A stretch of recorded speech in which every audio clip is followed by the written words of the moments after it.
In urgent Pokrovsk, the Ukrainian armed forces have turned the tide of events. The fate of the war is being decided at this very moment. Our forces simply tore down the tricolor. A hellish sweep has begun. Something incredible was caught on video. You have to see it. The fierce breakthrough by Ukrainian assault troops. The trap for the Russians is closing. But more on all this ahead. Watch until the end. Ukraine Today welcomes you. Rinat Aslanov here with the latest events.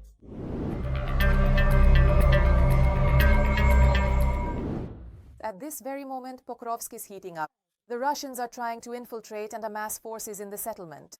The defense forces are carrying out operations to block the enemy, conducting strike and search actions, and have reinforced the military units defending the city. And now a sensation. The Security Service of Ukraine cleared the Pokrovsk City Council building and raised the Ukrainian flag there. In the published video, it is stated that recently, Russian occupiers have been spreading information claiming that Pokrovsk is supposedly completely under their control, and that their tricolor flag is hanging on the city hall. However, the assault troops of the 425th Skala Regiment of the Ukrainian Armed Forces returned the Ukrainian flag to the City Council building.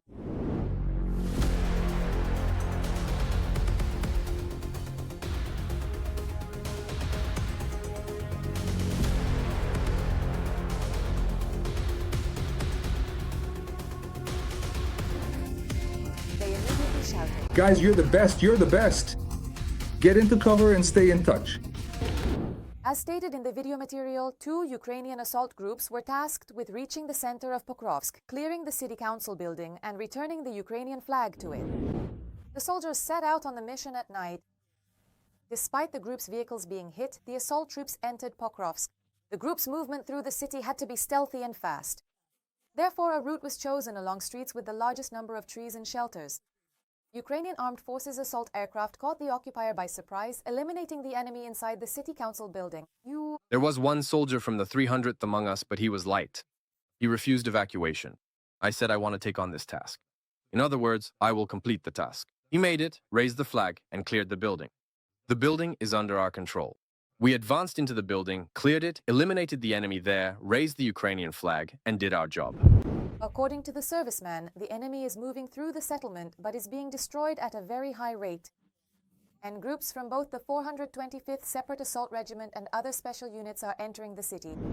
Meanwhile, Budanov's paratroopers have stormed the front. Thus, Gor's special forces have also begun a complex operation in Pokrovsk. Military intelligence assault troops entered areas of the city that the Russian command considered to be under their control. The goal of the operation is to protect the supply routes of Ukrainian forces. It is noted that these areas are considered strategically important for Ukrainian logistics. Several helicopters are involved in the operation. After the successful airborne operation, additional special forces joined the GUR commandos who had secured certain positions by breaking through a ground corridor. And military intelligence has released exclusive footage of the Defense Forces operation in Pokrovsk. The video captures the landing of paratroopers from a helicopter, the destruction of occupiers with drones, tank shootouts, and footage from soldiers' body cameras.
And the 7th Rapid Response Corps of the Ukrainian Air Assault Forces reported that the defense forces continue their operation to clear Pokrovsk of Russian troops. Ukrainian units halted the enemy's advance in the northern part of the city and prevented the cutting of an important road. Over the past few days, the defense forces have created opportunities to fulfill the task of reinforcing our area of responsibility with additional personnel and equipment.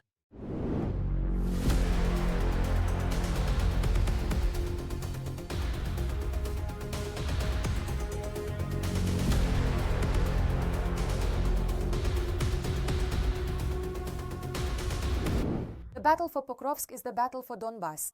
Military expert Dmytro Sneahirev emphasizes that holding the city means maintaining control over the industrial heart of the region. This is precisely where the geopolitical balance is being decided. If Pokrovsk remains under Ukrainian control, Kyiv's position on the international stage will become unshakable. Whether the defense forces can hold Pokrovsk will determine the further military and political pressure the US exerts on Russia. If the city remains under Ukraine's control, it will strengthen our position and undermine the Kremlin's arguments. The value of Pokrovsk lies in its energy and resources. Sneahirev reminds us that the area possesses enormous industrial capacity and reserves of shale gas. Their joint development with the US could make Ukraine energy independent. Meanwhile, the Russian General Staff has admitted that the capture of Pokrovsk has failed. In 2 months of fighting, the enemy has lost up to 16,000 soldiers.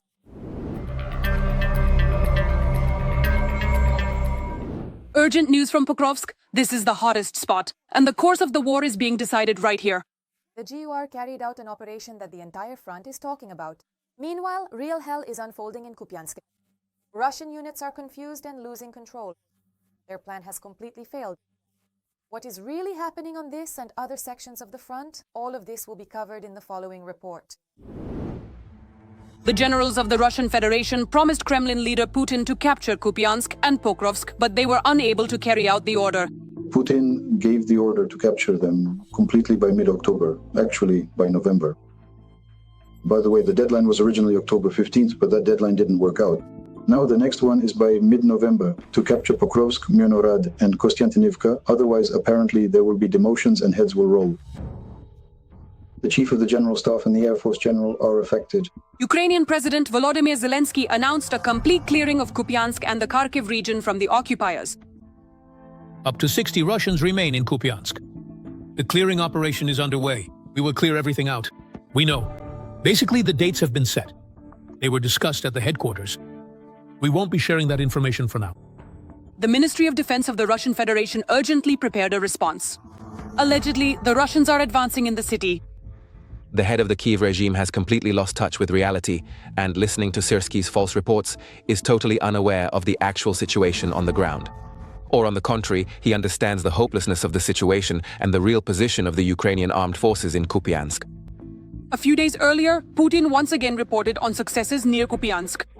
The chief of the Russian General Staff, Valery Gerasimov, falsely reported to the Kremlin dictator that Russian troops had completed the encirclement of Ukrainian forces. Your comrades in arms are advancing on all fronts. However, Ukrainian forces held their positions, despite the enemy shelling the crossings and attempting to break through the defenses. The desire to seize as much territory in Donbas as possible is to show that they are carrying out the so-called special military operation, fulfilling their function. Ukrainian units have already managed to regain control over part of the built-up area in the city. A military operation by Ukrainian forces is underway, aiming to cut off the enemy's supply routes and clear the city. Several units are taking part in it. We destroy them, but their numbers do not decrease. That is, they are constantly bringing in more. Another sabotage group comes through. These saboteurs avoid direct confrontations with our servicemen, at least in large part because they do not have enough weapons and ammunition with them. Ukrainian units have already managed to regain control over part of the built-up area in the city. A military operation by Ukrainian forces is underway with the goal of cutting off the enemy's supply routes and clearing the city. Several units are taking part in it. In September, Russian occupiers managed to break into Kupyansk through a pipeline. Against this backdrop, the situation around the city has escalated. Now, however, the occupiers are trying to enter the city disguised as civilians. When Ukrainian forces manage to completely cut off the supply routes and finish clearing Kupyansk, it will complicate the logistics of Russian units in this sector and may reduce their operational mobility. It took the Russian Federation Army 21 months to advance just 39 kilometers from Avdiivka to Pokrovsk. Ukrainian forces continue their defensive efforts in the Pokrovsk direction. The soldiers often have to walk to their positions because traveling by vehicle has become too dangerous. Russian troops continue their active offensive toward Pokrovsk in the Donetsk region. The Russians are trying to act covertly, approaching our positions through tree lines. We managed to detect the enemy and destroy them. In Pokrovsk itself, it is difficult to conduct combat operations using vehicles since the city is filled with anti-tank hedgehogs and concrete triangles. For the most part, the enemy's infantry uses motorcycles and buggies. They have virtually no opportunity to infiltrate further into Kupyansk. Certain measures have been taken there to prevent this from happening. And their numbers are not increasing, but are gradually decreasing. Our groups have been sent there. These are not necessarily from the main intelligence directorate or the security service. According to the media, the Russians have concentrated a 170,000-strong army on this section of the front. A cleanup operation is underway against those sabotage groups that infiltrated the city between our firing positions. We must understand that the front line is on the line map. It is in the field, on the ground. These are firing positions, and there is a certain distance between them. And saboteurs can get there too, crawl through. What complicates the defense of the city is that the occupiers from the Russian Federation entered Pokrovsk in civilian clothes just as they did in Kupyansk. The Russians gathered in the city disguised as civilians and then began combat operations.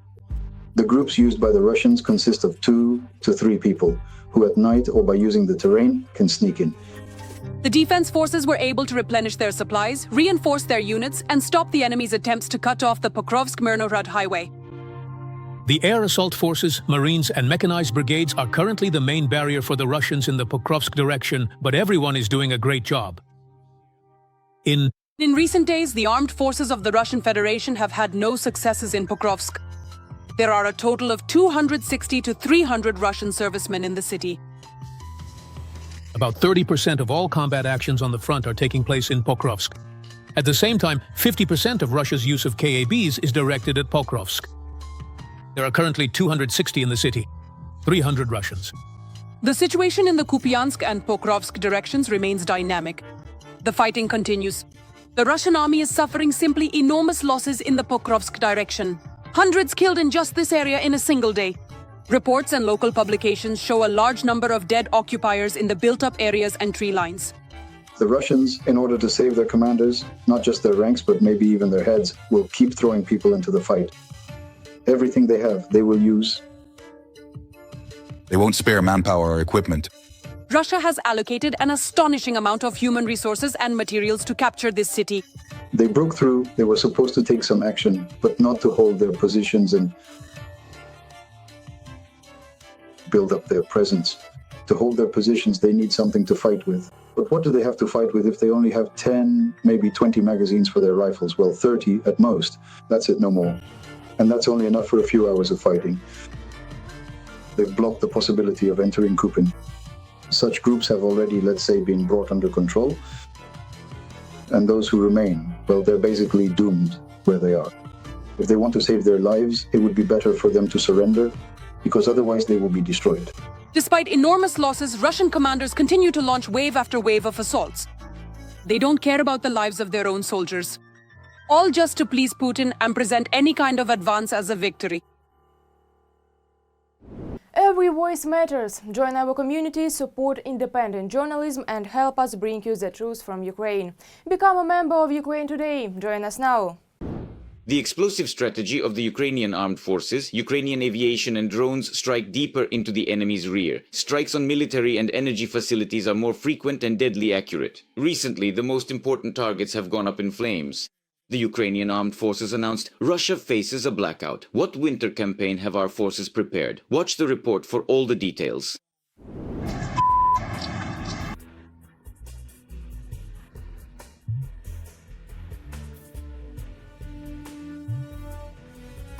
Military facilities, energy infrastructure, and the oil industry. The war has finally shifted onto Russian territory, and the Ukrainian armed forces seem to have defined their targets in the occupiers' rear and are ramping up long-range strikes. One of the main goals is to force Russia to end the war. The aim is to make the cost of this war higher for Russia so that there is more motivation to bring it to an end. At the same time, the defense forces are giving Russians more motivation every day. In the past few weeks, not a single night has passed in Russia without something exploding, catching fire, or being destroyed. We've compiled the most high-profile incidents.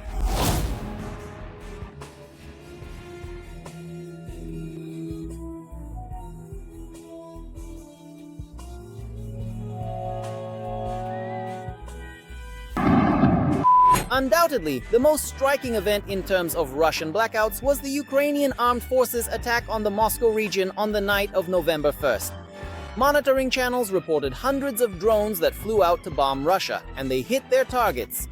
Even though Moscow's energy system held up, whole settlements around the capital were successfully cut off from power. In particular, the Moscow region and the city of Zhukovsky were left without electricity.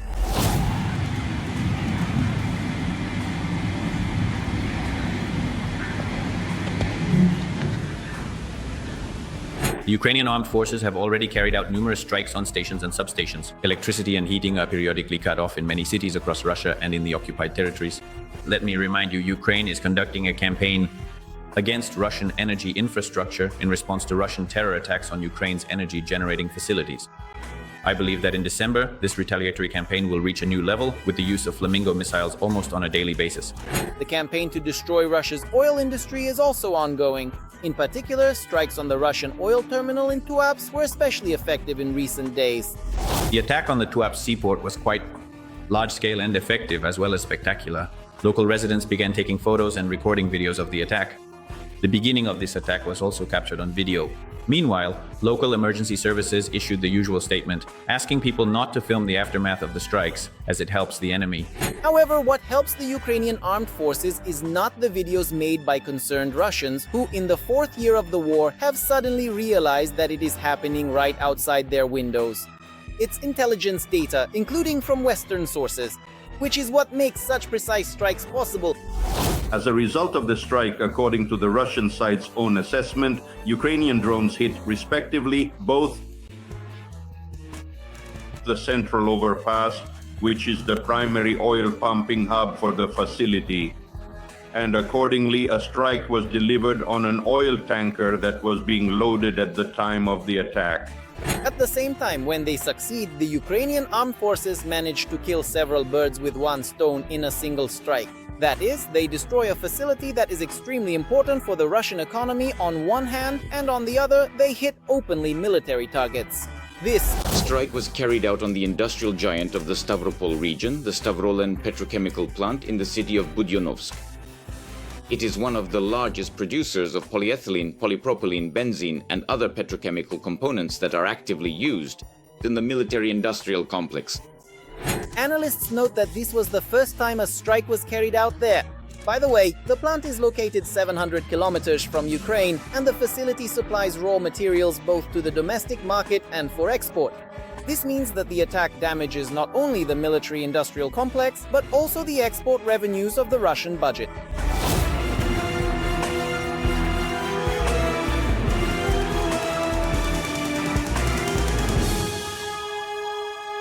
Defense forces are also targeting Russian facilities in the occupied territories. A few days ago, this was especially felt by residents of Crimea after one of the largest attacks on the peninsula in recent months, particularly targeting oil depots in Gvardiivka and Sevastopol. The outcome of this episode is as follows. In just 1 hour, 2 major oil facilities in Crimea were put out of operation. This means a complete loss of stability in the occupiers' rear supply in this sector, especially against the backdrop of the destruction and disabling of the largest oil terminal in Feodosia and the general gasoline shortage in Russia itself, which, I remind you, is the only source for replenishing Crimea's oil depots. From the latest events, on the night of November 4th, drones and Storm Shadow missiles from the defense forces managed to inflict damage not only on Russian energy infrastructure and oil depots, but also significantly complicated their presence in the occupied territories, effectively shutting down all. The military, which is also known as the armed forces, is responsible for national defense.